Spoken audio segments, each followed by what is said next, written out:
Bonjour à tous, j'espère que vous allez bien. Aujourd'hui, dans cette vidéo, nous allons parler sur la partie de la régulation hormonale chez la femme, qui inclut dans le cours de première année baccalauréat, c'est la reproduction chez l'homme. D'abord, nous allons parler sur les principales structures responsables sur l'ovogenèse sont les ovaires. Ces derniers sont des gonades femelles où sont produits les ovules et qui sont partie de l'appareil reproducteur féminin. Comme vous voyez, les ovaires présentent des follicules de différentes tailles. Elles évoluent à partir d'un stade initial, à partir de la follicule primaire, vers une follicule mûre. C'est la folliculogenèse.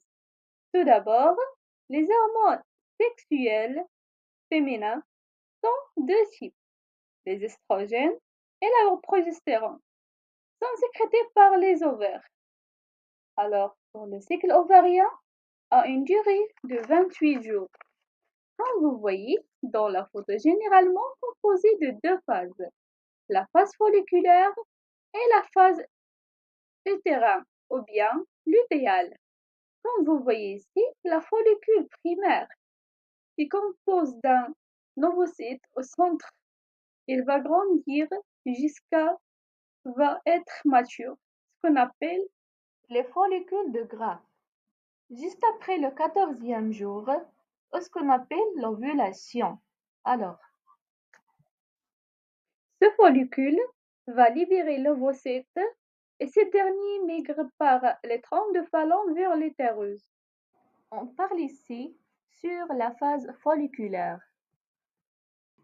Et ensuite, va transformer ce follicule en encourgeon et puis, jour après jour, va dégénérer. Ce qu'on parle ici sur la phase lutéale. Et à propos des concentrations plasmatiques des hormones ovariennes, l'estrogène et le progestérone, elles représentent des variations cycliques. Pour l'estrogène, qui augmentait progressivement jusqu'à former un pic 2 jours avant l'ovulation. Mais la progestérone, sécrétée par le corps.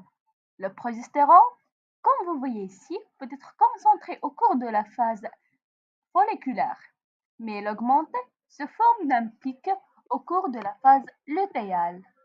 Mais à propos du cycle menstruel, se caractérise par un développement des glandes et des vaisseaux sanguins de l'endomètre pendant la phase folliculaire. Donc, il y a un épaississement encore plus important de la muqueuse de l'utérus. Si un ovule est fécondé, la progestérone favorise le début de la grossesse.